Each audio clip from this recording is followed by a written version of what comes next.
So Tom Thibodeau is the new coach of the Knicks. 5-year deal. Is he actually going to fill out that entire contract? I don't know. Seems to be the trend with Knicks coaches to get canned after a season and a half or something.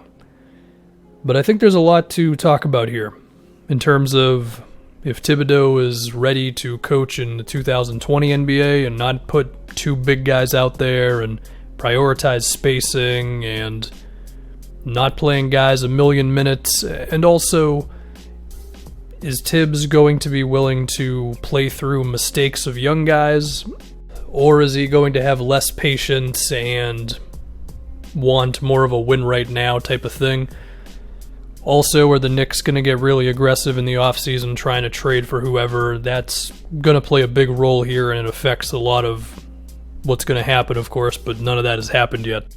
And I will get to all that, but the first thing that I want to talk about is the Knicks' upcoming draft pick, because this dude that they're bringing in unfairly is going to be viewed as a potential savior.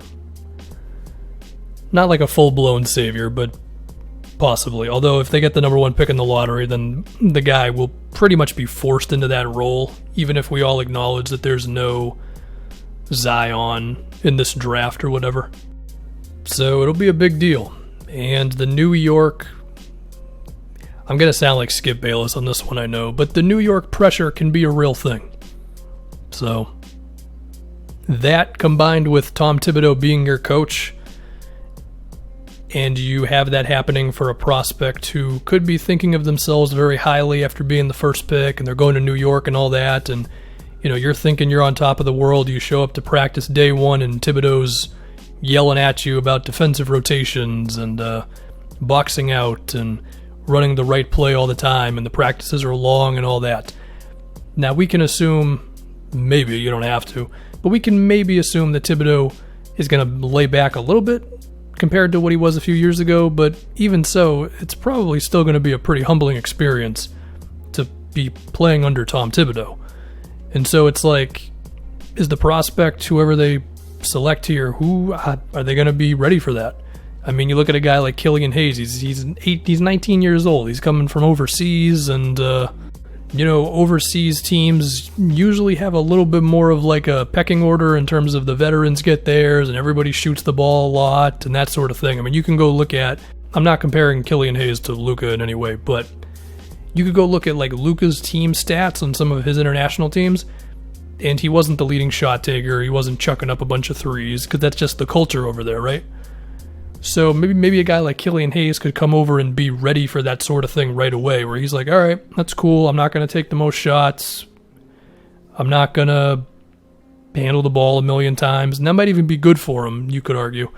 A guy like Anthony Edwards, potentially a little different, just because he was the man on campus at Georgia, and he took the most shots on the team by a decent margin. He took about 16 shots a game. The second most dude took 10, and then after that it drops to like 7 to 6 shots a game. So is he going to be okay with that? Basically what I'm getting at is whoever the Knicks pick, are they just going to be ready to swallow their ego a little bit? Because Thibodeau doesn't care who you are, Now, of course, the one to talk about is LaMelo. That one would certainly be a psychology experiment. LaMelo Ball being coached by Tom Thibodeau. And if LeVar Ball and Tibbs are in the same area, I don't know what's going to happen there. But maybe it would go well, because LaMelo was also playing professionally overseas, where, again, the culture is not one guy kind of doing more than everybody, even if they still have their star players and whatever else. Now, thinking a little bit more, and this bleeds a lot into the draft stuff, which when the lottery is determined, we'll really dive into that. But thinking about it, like Anthony Edwards, defensively, there's a world in which Thibodeau makes Anthony Edwards just a defensive beast. Halliburton, a similar thing. Okongwu, certainly. Devin Vassell, definitely, but we don't know where the pick's going to end up, so I don't want to go into that too hard just yet. Anyway, we can talk about the other stuff with Thibodeau now. The idea that Thibodeau could just transform the Knicks defensively, right? And you think about RJ Barrett, Mitchell Robinson, maybe Frank Ntilikina, whoever else. So Mitchell Robinson is the most interesting one. I mean, his defensive potential is really high for obvious reasons, right? I'm not even going to bother going into it. We all get it. His fouls, though, continue to be the biggest problem. I mean, he averages 3 fouls a game in about 20 minutes a game, and he's just got to be more disciplined overall defensively, not try to block everything and things like that. You would think that Tibbs can help him with that, but here's the thing. We said a lot of those things about Karl Anthony Towns, and Thibodeau did not fix Towns as a defensive player. I mean, the 2018 Wolves were 4th in offense and 27th in defense, and I went through a bunch of their stuff. They were towards the bottom of the league in defensive rebounding. They allowed a lot of corner threes. Teams shot 36% from 3 on them above the break. They were about the mid-tier in the league in forcing teams to attempt mid-range jumpers. Around the basket, they were basically in the middle in terms of shots allowed around the rim or whatever. The only thing that they were really good at was they didn't foul that much, which maybe that's the saving grace. Maybe that's the thing that you need to do with Robinson, and after that, he's going to be an amazing defensive player. I don't know. I think another reason I say that is because while we credit Tibbs so much for his defensive mind, which is fair, he was also given 2 teams that you could argue would have been great defensively regardless of who was there. You know, as the assistant in Boston and then in Chicago. I mean, he got Kevin Garnett. Okay, KG was already one of the best defensive players ever before Thibodeau was his assistant coach. And I kind of feel like Joakim Noah would have been awesome on defense regardless of who his coach would have been as well. But even so, like Tibbs, he certainly deserves it. I don't think we should expect him to just come in and instantly the Knicks are like the 9th best defensive team in the league with the only good defender being Mitchell Robinson and maybe RJ Barrett. You know what I mean? But to think about that, we have to think about Tibbs' defensive principles and all that. I mean, the ice defense on pick and rolls and all that, you know, when you kind of force a guy to go baseline without doing a hard trap, does that work as well a few years later when three-point shooting is so prevalent and also teams are a little more used to that type of thing? Potentially, depending on who you have involved. I think Tibbs is going to have to be content with a little bit more switching unless he wants to have a Mike Budenholzer-esque system where we're fighting over screens and everything. But that's the type of thing that you need some real good defensive players for. And, you know, I mean, you think about it, like, can Ntilikina be a guy who can fight over screens like Eric Bledsoe? Potentially. RJ Barrett, maybe. And then Robinson can be a guy in drop coverage, and you're just daring teams to shoot mid-rangers and floaters and that type of thing, and you're just assuming that the math falls in your favor. I mean, maybe, but the Bucks also have the Defensive Player of the Year, who is a 7-foot alien, and maybe Mitchell Robinson is that alien, I don't know. Now, I think one guy who's interesting, who I think Tibbs could kind of look to emulate, would be Steve Clifford, who has always managed to have his teams be good defensively through principle, more so than having great defenders. Basically, it's not fouling, getting back in transition, controlling the defensive glass, and not turning the ball over. It's kind of wild how far you can go with just doing those things correctly. Assuming you can just make teams attempt a couple extra mid-range jumpers than they'd like to per game, you can get yourself pretty high defensively. And I know I'm spending a long time on defense, but that's Tibbs's thing. That's what he's known for, right? That's what we all think about him as. So I'm just saying, like, can he transform the Knicks defensively overnight? It's still going to be a tough task because the roster isn't good, but it's possible. Now I guess we can move on to other things. Let's talk about offense. It's probably not going to be good because the Knicks just don't have a lot of good offensive talent. I mean, RJ Barrett to me, if you spread the floor for him and just have one big guy, he can be better. I don't think he's a primary ball handler or anything. I think that it would make sense for the Knicks to either look to trade for someone, which there's some guys out there between Buddy Hield, who, there's a little something there going on in Sacramento and whoever else. But I definitely wouldn't expect Tibbs to transform the offense without some big personnel changes. But the other thing is, will Thibodeau be okay with having one big guy out there? Because we remember he was doing the Taj Gibson with Karl Anthony Towns thing, and to be fair, they were still really, really good in offense when they had Jimmy for that 1 year.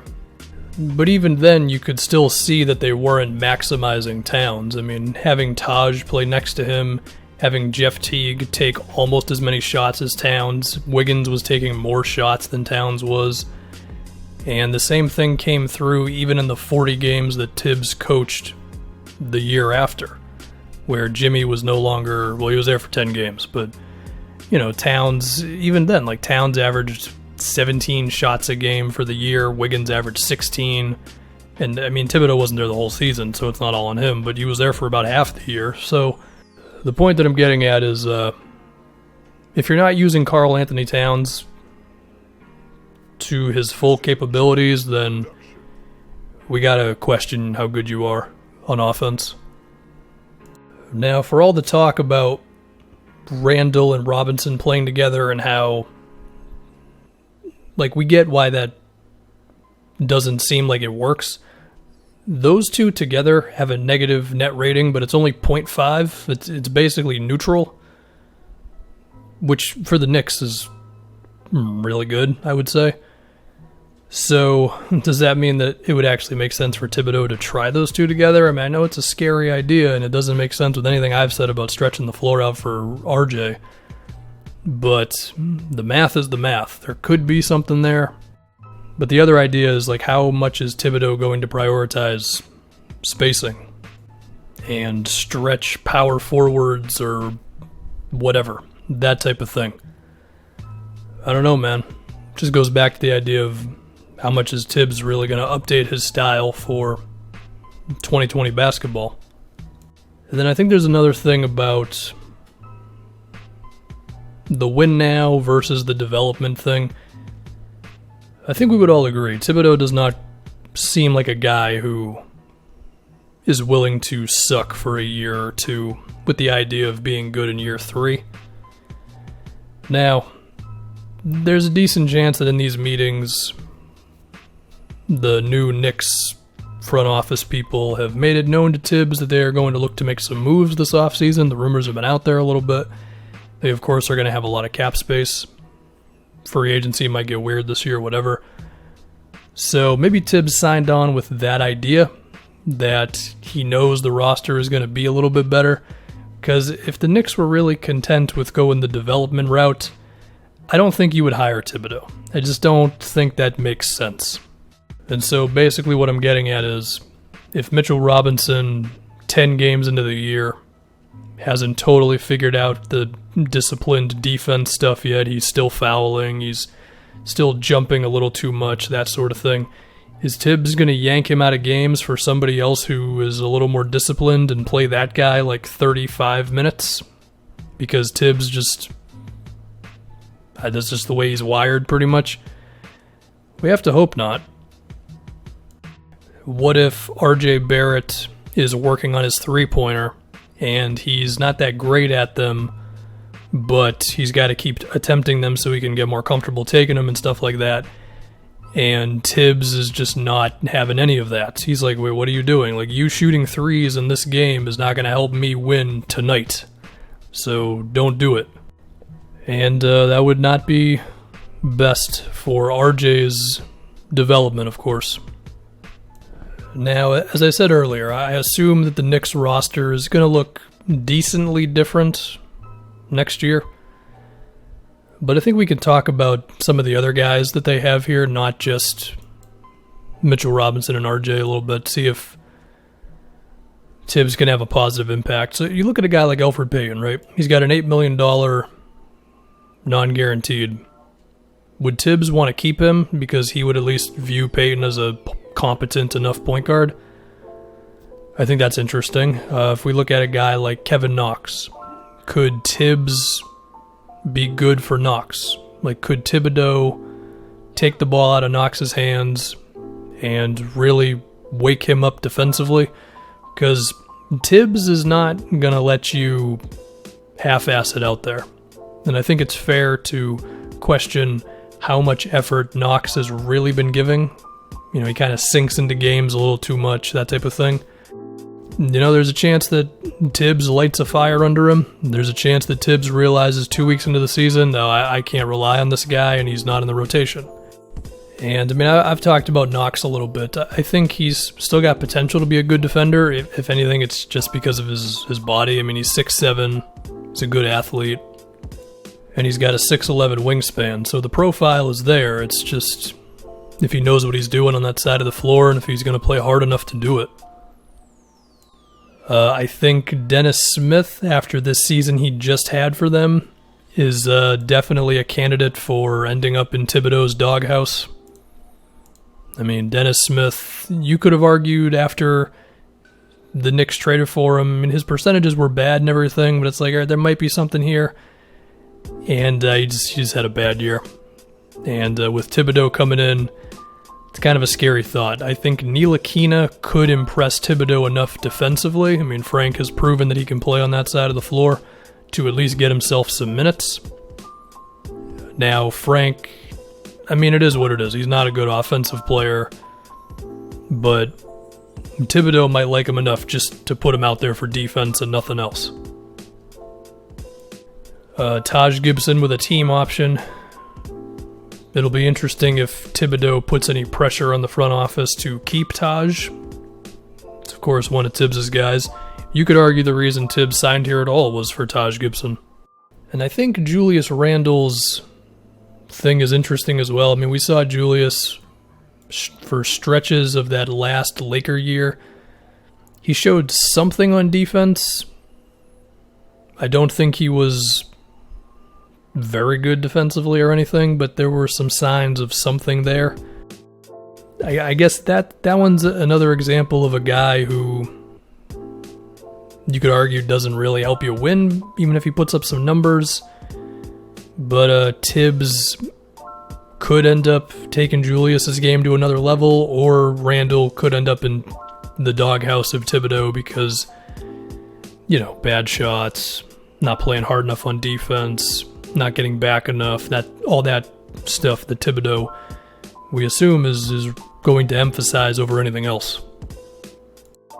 But again, there's a chance that a lot of these guys are gone. You know, there's some team options. There's a lot of guys in expiring, so pretty much everybody on this team is okay enough trade bait. And then as far as free agency and all that is concerned, again, we don't really know. I mean, I think the Knicks should sign a good point guard. Dragic, Fred VanVleet, whoever else. Because assuming they decline everybody's options, which I think they should, well, besides Mitchell Robinson, who's got a non-guaranteed, but they will take off like $45 million in cap space. So that could definitely give them an opportunity to get somebody. So that's kind of all I got. As far as predicting how it's going to go, I mean, my guess is Thibodeau, I think he will have some things updated for the modern day. Like, I think we'll see guys playing a little less minutes. I don't think he's going to be super creative with his offense. And I think the Knicks will see a bit of a jump defensively. I don't think it's going to be huge. But even then, all this is tough because I feel like the roster could look very different.